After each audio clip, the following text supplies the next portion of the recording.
With that, I'd like to introduce our next presenter, and that is Mr. Carmelo McCutcheon, who's the Executive Director of Pre-Sales and Solutions Architecture at Cloudistics. Are you there, Carmelo?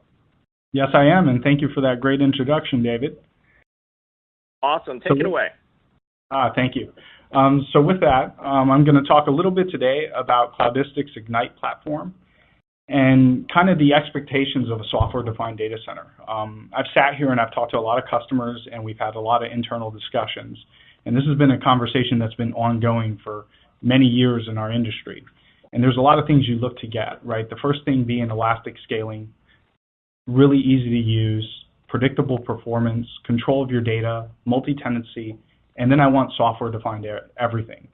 And let me define what software-defined everything means for us. So it means that we use an API to orchestrate and automate every piece of the infrastructure. And we use that as a way to create a single pane of glass to control and manage your environment.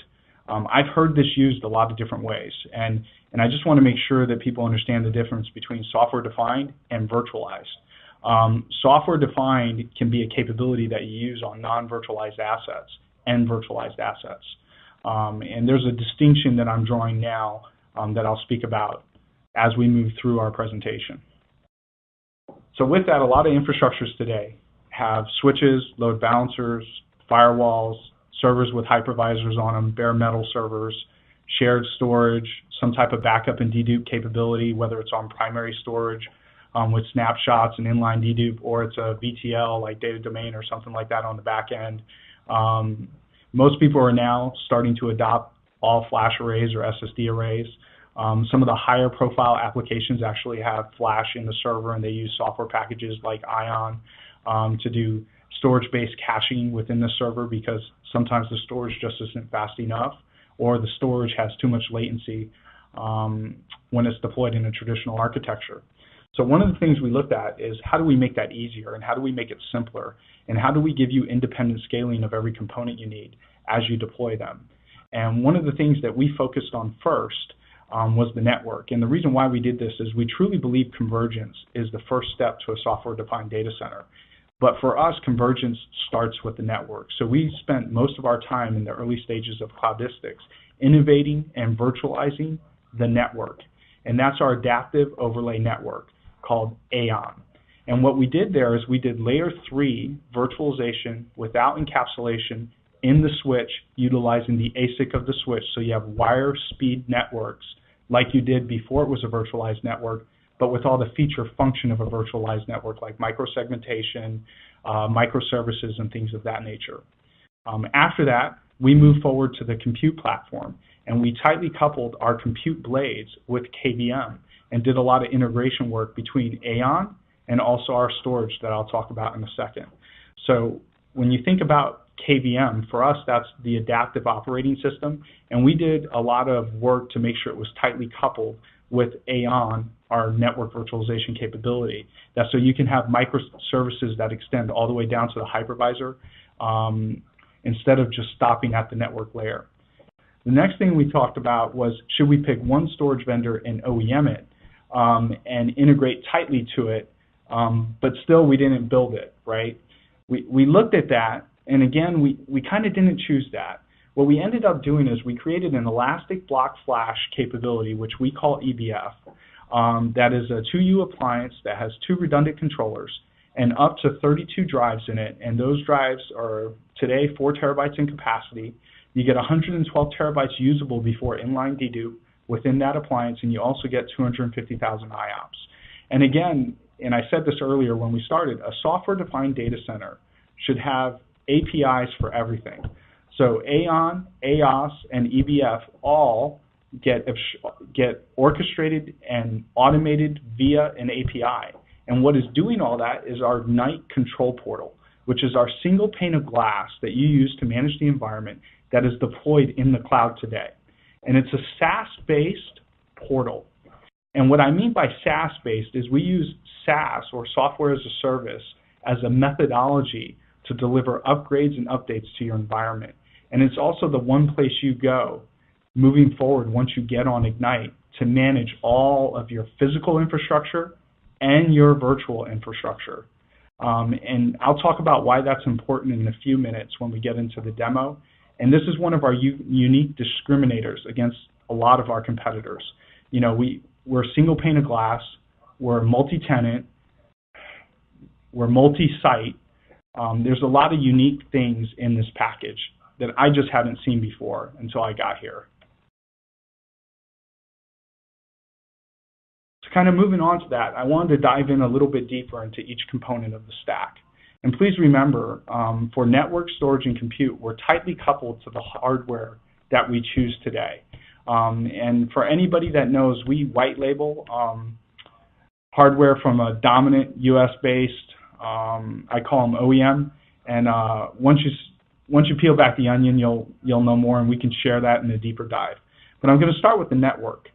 Again, I'm going to focus on the network because we did most of our innovation early on in the network because we feel like the network needs to be optimal, it needs to perform well, and it can't be slow. It can't be hard to configure. So we spent a lot of time here, and the things we focused on again are layer 3 network virtualization in the switch, micro-segmentation in the switch, and it's a non-blocking low latency switch architecture, so you don't have to worry about being oversubscribed or running out of bandwidth. It's very, very unique. And then from there, another place that we spent a lot of time and effort on was the storage. And again, you know, I didn't talk about this, but I should talk about this. What happens when you run out of storage in the first block? Well, you add another block, and we federate the namespace via multiple blocks as you add them, and you can have one flash pool or multiple flash pools. It's a configuration option. So the unique thing about that is I can scale linearly because in every block, I also get new storage controllers, which guarantees the performance of the block and performance of the namespace via an aggregated namespace across multiple blocks. So if I have 3 blocks and I do 250,000 IOPS per block, that namespace will be able to do 750,000 IOPS. We think that's really unique to us because a lot of people that build traditional arrays, you really get limited by the controller, and as you add drives, you lose performance of the controller because it has to manage all those extra assets. We know what our array will do because we limit the amount of drives it scales to guarantee the performance that you need to run your virtualized workloads in our environment today. And then again, I'm going to talk about compute. So it's a KVM-based hypervisor. We have standard features that you'd expect from any hypervisor, like hypervisor-based HA. And what I mean by hypervisor-based HA is if one of the nodes goes down, the VMs get restarted or moved to another node within the infrastructure so the apps stay running.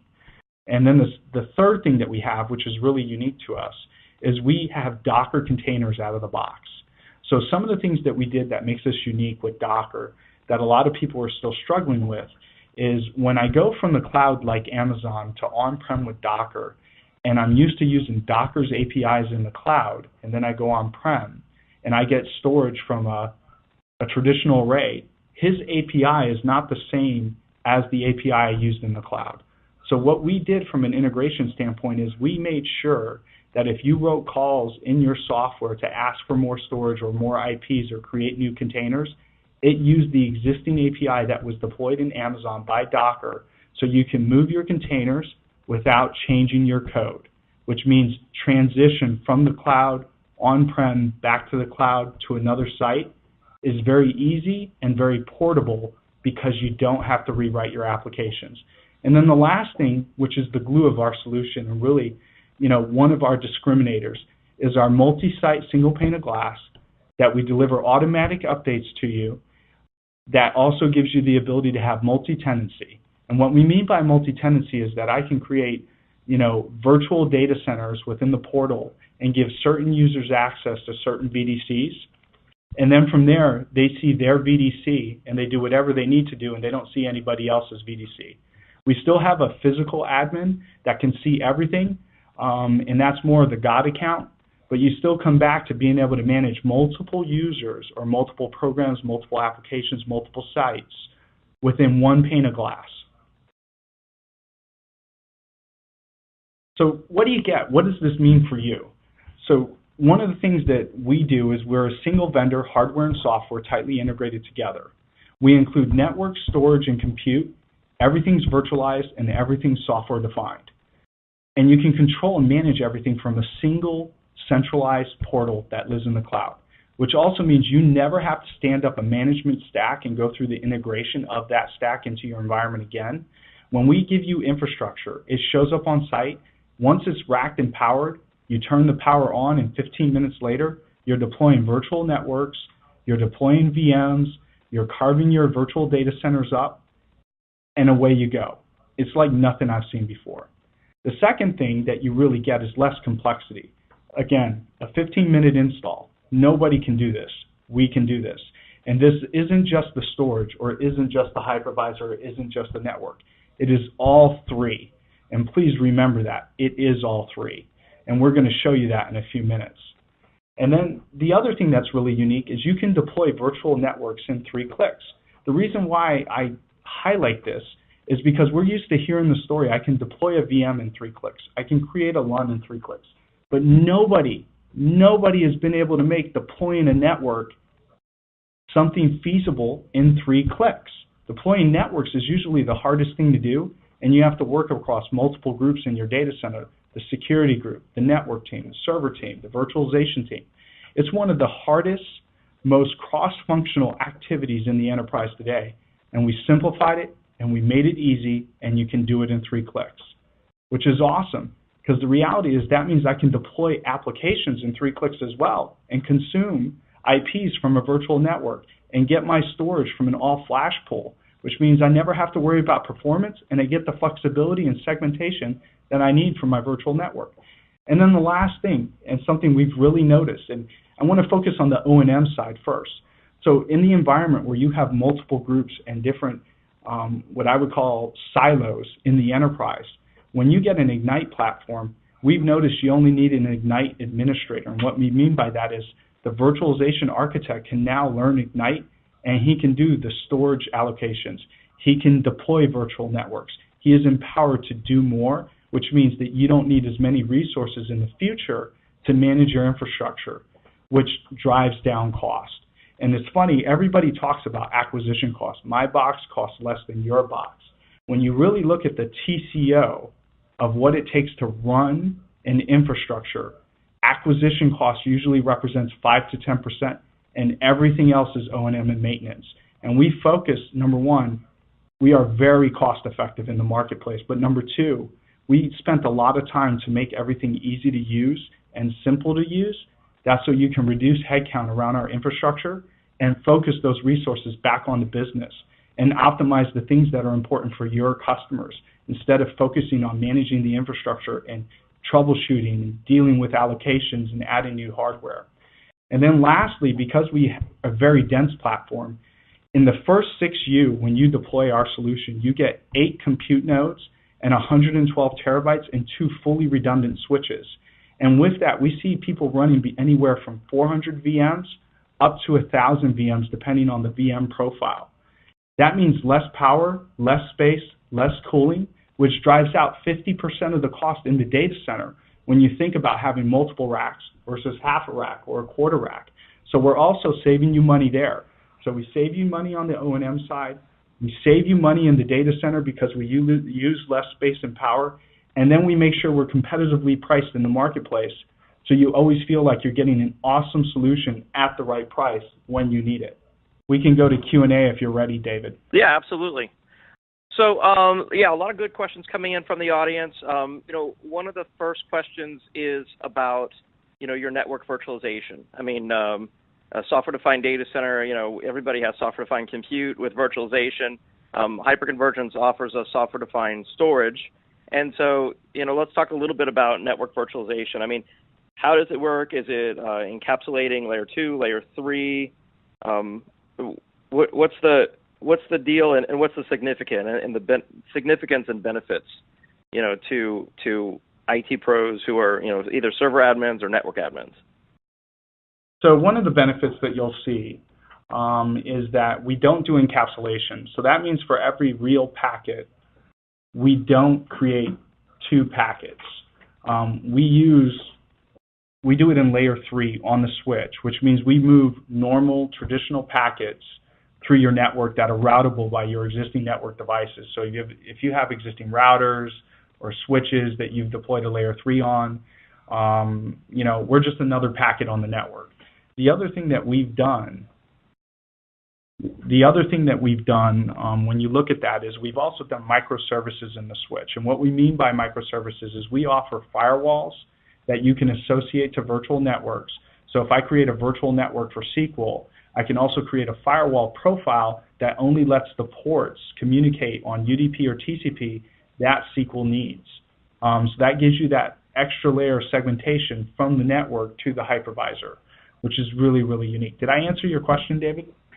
Yeah, I think so, and it was kind of a multi-part question. I apologize for that.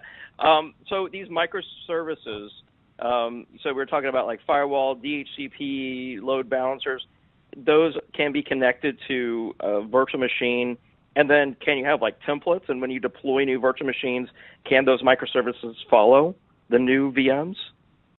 Yeah, so it's funny. When you create your templates for your microservices, they're tied to that particular virtual network. So that virtual network lives throughout your ecosystem that Ignite is delivering in your environment. And with that, when I create a VM and I put it on that virtual network, he inherits all those firewall rules, or if there's a load balancer deployed, he can utilize that. If there's NAT enabled, whatever capability that ties to the virtual network lives for any VM that's on the virtual network.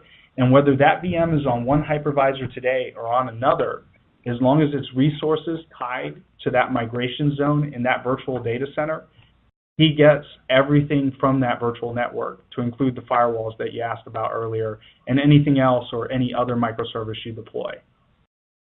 Very nice, very nice. So another question that's coming in here is about scaling. How do you scale your compute and storage? Can they be scaled independently, and what's the process for upgrading? So that's a great question. So the first thing I'm going to focus on is compute, because it's the easiest. From our perspective, you just add a node, and we have the 3 different types. So our nodes are sized by core count. You have a 20-core node, a 24-core node, or a 28-core node, and it's as easy as adding a blade into the chassis, and that's all you have to do. The second thing is, and usually where it gets a little bit different, is storage, but for us it is actually pretty easy. You have a minimum configuration on a block of 2 controllers and 4 drives. At that point, you can add up to 32 drives in that block, and then when you run out of capacity or performance, you just add another block, and then you start again with another 4 drives, and you add drives until you fill it up again. And you can do that as many times as you want. It's really up to you as a user. The last thing is the network. So one of the things that we've already thought about in our network is what happens when I run out of ports on the first 2 switches that get included in the infrastructure. So we follow a spine leaf methodology, and those first 2 switches are really your top of rack switches. And then we're also going to offer a spine that are going to be consisted of 2, 4, 6, or 8 switches, depending on the amount of racks you're going to deploy within your data center. And then you just have racks with more TORs that get cabled up into the spine, and we move layer 3 from the TOR switch in the initial configuration to the spine. And it's non-disruptive to your environment, and it scales automatically as you add more switches. Did I answer your question? Yeah, very cool. So another question is about workloads. Like, what type of workloads do you see people deploying on Cloudistics Ignite? So that's another good question. So when you think about the workloads, the first one we're seeing a ton of are these database applications that have never been virtualized before because they had certain performance characteristics. So when you look at our nodes, a lot of our competitors standardize on Haswell. We standardize on Broadwell. The other thing is, because we don't have a file system between the VMs and the actual storage, and we present raw block runs, you get the latency of a bare metal machine connected to the storage. And again, that's making it very optimal to deploy these non-virtualized databases that have just been so resource intensive in our environment, and then gaining the mobility and flexibility of the Ignite platform underneath that to give you more resiliency, to make it easier to move your workloads around. And that's kind of the first one that screams off the top of my head. The second one that we're seeing a ton of interest on is VDI. We're finding more and more that people that do persistent sessions love our platform because we just have more flash in 2U than anybody else. We have more performance than anybody else. And then we can segment out your users from other users using the virtual network capability to isolate one user from another and really ensure that VDI sessions are protected as well as performant for the users as needed.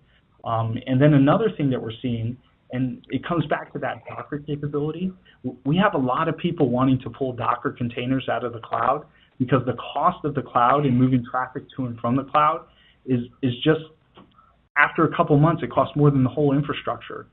So they're asking us to run Docker containers locally on our platform, and we're working through that now today. Did that answer your question? Yeah, absolutely. And so, we're running out of time here for questions, but, the final question I want to ask you is, what's the best way for people to try out Cloudistics or see it for themselves? So that's really easy, and I'm glad you asked for that. You can schedule a one-on-one demo through our sales team. You can try our virtual lab. Again, our sales team can coordinate this. We actually have a virtual lab coordinator named Gus. He's in the room with me. And then lastly, for any qualified potential candidate, we can do an on-site POC. We'll put our equipment in a Pelican case. We'll ship it on site. You give us one power cable, one network uplink, and you can just kick the tires yourself in your own data center or office. Very nice, very nice. Yeah, I definitely like the virtual lab option. Have to test that out. That sounds very easy to do. So thanks so much for your presentation today, Carmelo. Very cool stuff. For more information, I hope everyone out there will check out Cloudistics.com. You can also download the resource in the resource section there of your console. Thanks for joining us, Carmelo.